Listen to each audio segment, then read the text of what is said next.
The broken alarm clock that rewrote my entire family history. You ever have one of those mornings where the universe just seems dead set on ruining your life? Back in '98, my dad was a struggling musician in Seattle. He'd finally landed the audition of a lifetime.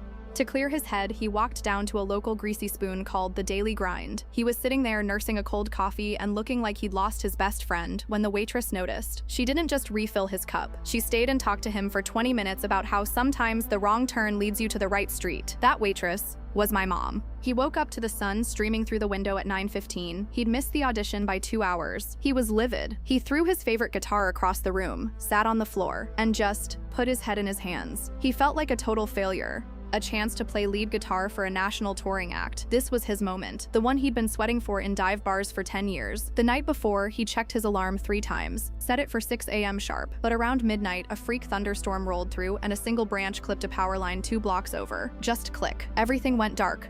If that power hadn't flickered for 5 minutes in '98, if that branch hadn't fallen exactly when it did, he would have been on a tour bus halfway across the country. He would have been famous, maybe, but he never would have sat in that booth. I wouldn't be standing here, and my parents wouldn't be celebrating 25 years of marriage this June. It's crazy to think about, but sometimes, the biggest no from the universe is actually the greatest gift you'll ever get.